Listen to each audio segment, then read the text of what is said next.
एक गांव में एक किसान रहता रघुता था இங்க இருந்து சொல்லணும்.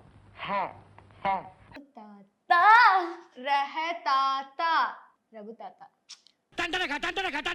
ஒன்ன மாதிரிதான் நம்ம ஊர்லயும் நிறைய பேரு ரகுதாத்தாக்கும் ரகதாத்தாக்கும் வித்தியாசம் தெரியாம போட்டு குழப்பிட்டு இருக்காங்க. சரி அதை ஏன்க்கா இப்ப சொல்றீங்க?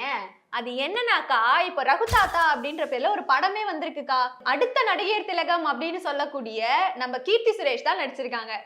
ஆமாக்கா, நான் கூட ட்ரெய்லர் பார்த்த ஞாபகம் இருக்கு. கரெக்ட் பாத்தியா?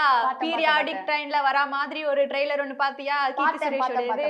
அதுல கூடக்கா ட்ரெய்லர்ல கூட பொண்ணா அடக்கமா இருக்கணும்னு சொன்னா மண்டைய உடைச்சிரு அப்படின்னுவாங்க. அதெல்லாம் பயங்கரமா இருந்துச்சு. உனக்கு பாத்தியா அதுல சொன்ன மத்த விஷயம் எல்லாம் நோட்டீஸ் ஆகல, இந்த பொண்ணா அடக்க ஒடுக்கமா இருக்கணும்னு சொன்னது மட்டும் நோட்டீஸ் ஆகுதா?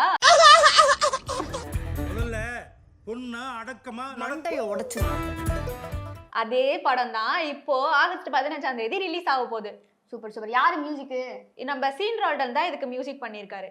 அந்த ஒரு பாட்டு வருமே மொட்டை மாடியில, அதே மியூசிக் டைரக்டர் தான் இந்த படத்துக்கும் மியூசிக் பண்ணிருக்காரு. இதுல ஒரு பாட்டு வரும், நம்ம ஹீரோ நம்ம கீர்த்தி சுரேஷை கரெக்ட் பண்றதுக்காக அந்த பாட்டை பாடுவாரு. ஃபர்ஸ்ட் அவர் கீர்த்தி சுரேஷ்க்கு கரெக்ட் பண்ற மாதிரி தான் இருக்கும், லைக் அவங்களுக்கு ஹெல்ப் பண்ற மாதிரியும் அவங்களோட வேலைக்கு சப்போர்ட் பண்ற மாதிரியும் தான் இருக்கும். ஆனா அதுக்கப்புறமா தான் அவர் அந்த பாட்டுலயே அவங்கள டாமினேட் பண்ண ஆரம்பிப்பாரு. நீங்க என்ன கல்யாணம் பண்ணிக்காம இருக்கீங்க? என்னை விட 7 வயசு அதிகம். நீங்க என்ன கல்யாணம் பண்ணிக்கல? ரியாலிட்டியே அப்படிதான் ப்ரோ. பசங்க அஃபென்ஸ் பண்ணல, ஜஸ்ட் ஒரு ஃபீலிங்ஸா சொல்றேன். எல்லாரும் கரெக்ட் பண்ற வரையும் அப்படி பல மாதிரி பேசுவாங்க, அதுக்கப்புறம் எல்லாம் ரியாலிட்டி தான். ஓ, நீ அப்படி வரியா? சரி, கதை என்னது? எதுக்கு ஹிந்தி படிக்கணுமா ஃபர்ஸ்ட்? ஏன்னா ஹிந்தி படிச்சாதான் நீ பேங்க்லயா இருந்தாலும் சரி இல்ல கவர்மெண்ட் வேலைக்கா இருந்தாலும் போக முடியும் அப்படின்ற மாதிரி ஒரு ரூல் மேபி முன்னாடி இருந்திருக்கும் போல. அத அப்போஸ் பண்ற விதமா தான் இந்த படத்தோட கதை இருக்கு. இது என்ன அநியாயமா இருக்கு? தமிழ்ல எல்லாம் எக்ஸாம் வைக்க மாட்டாங்களா? எனக்கு ஹிந்தி தெரியாது, அப்ப நான் எக்ஸாம்ல எழுத பாஸ் எல்லாம் ஆக முடியாதா? ஏங்க நீங்க இப்போ ஸ்டேட் கவர்மெண்ட்ல இருந்தா பரவாயில்ல, சென்ட்ரல் கவர்மெண்ட் வேலைக்கு போகணும்னா உங்களுக்கு ஹிந்தி தெரியணும்ல. முடியல. அதுக்கு அப்போஸ் பண்ற விதமா தான் கதை வந்து மூவ் ஆகுற மாதிரி ட்ரெய்லர்ல காமிச்சிருக்காங்க. படத்தை பார்த்தாதான் தெரியும் படத்தோட கதை எப்படி இருக்கு, என்னென்ன விஷயம் எல்லாம் பேசிருக்காங்க. படம் வந்து பொலிட்டிக்கலா ஒரு விஷயத்தை எடுத்து பேசுறாங்கன்னு சொல்றீங்களா? ரொம்ப சீரியஸா போகுமா இல்ல எப்படி ஜாலியா சொல்லுவாங்களா? ட்ரெய்லரை பொறுத்த வரைக்கும் காமெடியா தான் காமிச்சிருக்காங்க.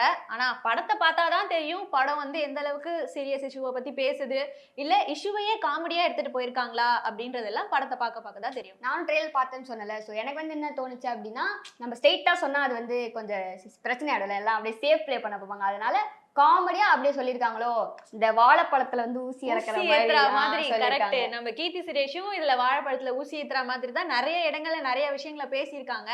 ஸோ படத்தை பார்த்து படம் எப்படி இருக்கு அப்படின்றத தெரிஞ்சுக்கலாம். ஹிந்தியை திணித்தே தீருவோம் என்றால் ஹிந்தி தெரியாது போயா. क्या बात है.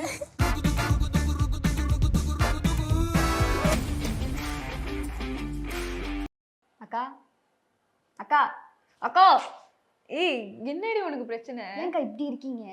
எனக்கே உடம்பெல்லாம் ரொம்ப டயர்டா இருக்கு, தலைலாம் வலிக்குது, எதுவுமே நடக்க மாட்டேது. மூஞ்ச வேற பார்த்துன்னு உட்கார வேண்டியதா இருக்கு. எனக்கு என் மூஞ்செல்லாம் பார்த்தால நல்லா தான் நடக்கும். எனக்கு தெரிஞ்சு உங்களுக்கு யாரோ சூனியம் வச்சுட்டாங்கன்னு நினைக்கிறேன். அதுதான் தெரியல, நான் கூட எங்க வீட்டுக்கிட்ட ஒரு எலுமிச்சை பழத்தை பார்த்தேன்.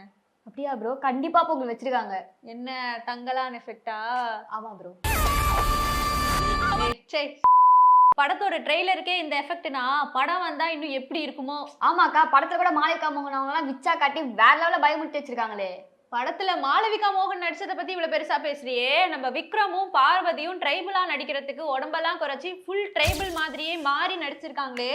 நம்ம விக்ரம் அவர்களுக்கு சொல்லவே தேவையில்ல, அவர் நினைச்சா ஏத்துவாரு கூட்டுவாரு. நான் பாருங்க எவ்வளவு வருஷமா ஏத்த ட்ரை பண்ணிருக்கேன், ஏறி தொலைய மாட்டேங்குது. உடம்பெல்லாம் ஒரு பேச்சா ப்ரோ? இங்க என்ன வாழுது? இந்த படத்தோட டைரக்டர் நம்ம ரஞ்சித் தான். அவரை வேற ஏதோ ஜானர்ல எல்லாம் படம் எடுத்து பார்த்திருக்கோம், ஆனா இந்த மாதிரி ஒரு ட்ரைபிள் லுக்ல படம் எடுத்திருக்காரு. ஸோ அந்த படம் எப்படி இருக்க போகுது அப்படின்னு பாக்குறதுக்கு நான் ரொம்ப ஆவலா வெயிட் பண்ணிட்டு இருக்கேன். மியூசிக் யாரு? நம்ம ஜிவி தான் மியூசிக் பண்ணிருக்காரு. இப்போ ஒரு பாட்டு கூட ரிலீஸ் ஆச்சு, மினிக்கி மினிக்கி வேணா மினிக்கி. ஓகே ஓகே, இந்த படத்தோட பேருக்கு ஏத்த மாதிரியே படத்தோட கதையும் அப்படிதான் இருக்கு. தங்கலான் அப்படின்னா சன் ஆஃப் கோல்டு அப்படின்னு சொல்றாங்க. ஸோ அதே மாதிரி தான் படமும் இருக்கு.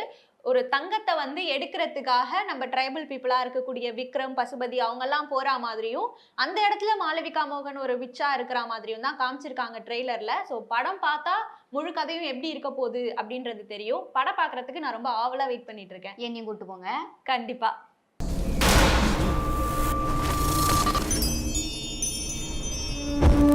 அவ்வளவு வாட்டி சொன்ன அந்த வீட்டுக்கு போக வேண்டாம் சொன்னா கேட்டியா?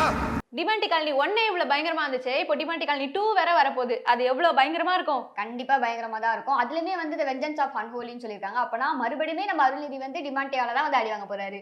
ஆமா, இதுல நம்ம பிரியா பவானி சங்கர் தான் பேரா நடிச்சிருக்காங்க.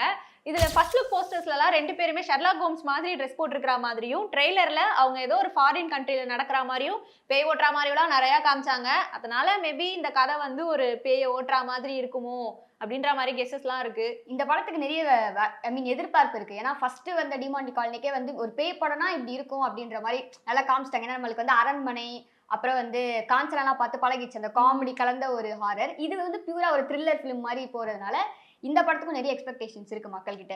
ஓகே அக்கா, ஆகஸ்ட் 15 3 படமே ரிலீஸ் ஆகுது. நீங்க எந்த படத்துக்கு தான் போக போறீங்க? ஆகஸ்ட் 15 இண்டிபெண்டன்ஸ் டேவும் கூட. அன்னைக்கு ஒரு நாளாவது நம்ம நாட்டுப்பட்டோட கொடி ஏத்தி முட்டாயெல்லாம் சாப்பிடலாம். அவனை சொல்லி நிறுத்துங்களேன்டா. அவங்களே எந்த படத்துக்கு போகணும் அப்படின்றத டிசைட் பண்ணிக்கிட்டோம். நீங்க எந்த படத்துக்கு போக போறீங்க அப்படின்றத கீழே கமெண்ட்ல சொல்லிட்டு, இது மாதிரி இன்னும் நிறைய வீடியோஸ்க்கு எங்க சேனலை சப்ஸ்கிரைப் பண்ணி வச்சுக்கோங்க. மறுபடியும் வேற ஒரு வீடியோல சந்திக்கிறோம். Until then, bye bye from this is BJ Mohana and Vijay Nafa. bye bye. Tata.